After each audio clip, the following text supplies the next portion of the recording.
মরুভূমির প্রাণী সান্ডা নিয়ে তোলপাড় চলছে বাংলাদেশে। ফেসবুক হয়ে গেছে কফিলের ছেলে আর সান্ডাময়। জনপ্রিয়তার বিচারে বর্তমানে দেশে পরিমণির চেয়েও সান্ডা বেশি জনপ্রিয়। সান্ডা নিয়ে এমন মাতামাতি চলতে থাকলে দেশি গুইসাপ বিপদে পড়তে পারে। অনেকে তখন সান্ডা মনে করে গুইসাপের বিরিয়ানি খাওয়া শুরু করবে। তবে কেকা ফেরদৌসি যাতে সান্ডা সম্পর্কে জানতে না পারে সে ব্যাপারে সতর্ক থাকতে হবে। উনি হয়তো সান্ডার রেসিপি নিয়ে হাজির হবেন। অতীতে তিনি মুরগির ভেতর নুডলস ঢুকিয়েছেন, এবার হয়তো সান্ডার ভেতরেই ঢোকাবেন। যাদের 4 বিয়ে করার শখ আছে কিন্তু শক্তি নেই, তারা সান্ডার তেল ব্যবহার করতে পারে। বিশেষ শক্তিবর্ধক এই তেলের জাদুতেই নাকি আরব শেখরা বিয়ে করে হালি পূর্ণ করেন। সান্ডা নিয়ে আলোচনার শুরুটা হয় ফেসবুকে ছড়িয়ে পড়া কিছু ভিডিওর মাধ্যমে। আরবের দেশগুলোতে বসবাসকারী বাংলাদেশিদের অনেকে সোশ্যাল মিডিয়ায় কফিলের জন্য সান্ডা ধরার ভিডিও দিচ্ছেন, কেউ শেয়ার করছেন ছবি। বিষয়গুলো নিয়ে হাসি ঠাট্টাও কম হচ্ছে না, অনেকে তো মিমও বানাচ্ছেন। আসলে সান্ডা হলো আগামীরে পরিবারের টিকটিকিদের একটি গণ, অর্থাৎ এটি টিকটিকির মতো একটি প্রাণী। এর আদি নিবাস আফ্রিকা ও মধ্যপ্রাচ্য।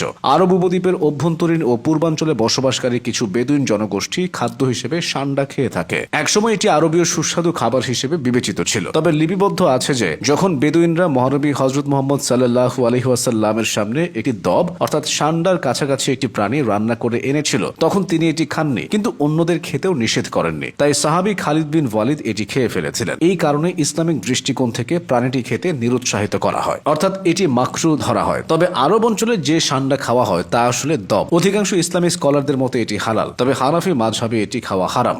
ধর্মে সান্ডাকে ঐতিহ্যগতভাবে বাইবেলের তজাব হিসেবে চিহ্নিত করা হয়। 8টি প্রাণীর মধ্যে এটি একটি যা খাওয়ার জন্য নিষিদ্ধ। বলা হয় এটি ধর্মীয় অপবিত্রতা প্রদান করে। তৌরাত শরীফে বলা হয়েছে, পৃথিবীতে ঝাঁকে ঝাঁকে চলা প্রাণীদের মধ্যে তোমাদের জন্য এই জিনিসগুলো অসুচি হবে: উইজল, ইঁদুর, সর্বপ্রকার সান্ডা, টিকটিকি, গেকো, স্থলকুমির, টিকটিকি, স্কিঙ্ক এবং গিরগিটে। সবার খাওয়ার রুচি না হলেও সান্ডা কিন্তু ভীষণ উপকারী একটি প্রাণী, বিশেষ করে এর তেল। সান্ডার তেল একটি প্রাকৃতিক তেলের মিশ্রণ যা আয়ুর্বেদিক চিকিৎসায় ব্যবহৃত হয়। মূলত যৌন কর্মহীনতার সমস্যার সমাধানে এটি ব্যবহৃত হয়ে থাকে। বলা হয় এই তেল পুরুষদের মধ্যে ইরেকটাইল ডিসফাংশন এবং অন্যান্য যৌন সমস্যার সমাধানে সাহায্য করে। সান্ডা নামক প্রাণীটি কাটা লেজযুক্ত টিকটিকি, ইউরোমাস্টিক্স মাস্টিগুর বা সান্ডা টিকটিকি নামেও পরিচিত। এদের একটি বিশেষ বৈশিষ্ট্য হলো মোটা ও শক্তিশালী লেজ, যা কাটার মতো খাদযুক্ত। আত্মরক্ষার জন্য লেজ ব্যবহার করে প্রাণীটি। সান্ডা মূলত তৃণভোজী, তবে কখনো কখনো এরা পোকামাকড় ও অন্যান্য ছোট প্রাণী, বিশেষ করে ছোট আকারের টিকটিকি খেয়ে থাকে। জাগ্রত অবস্থায় এই প্রাণী বেশিরভাগ সময় ব্যয় করে রোদ পোহাতে, আর রাতের বেলা অথবা কোনো বিপদের সময় আশ্রয় নেয় ভূগর্ভস্থ গর্ত বা কক্ষে।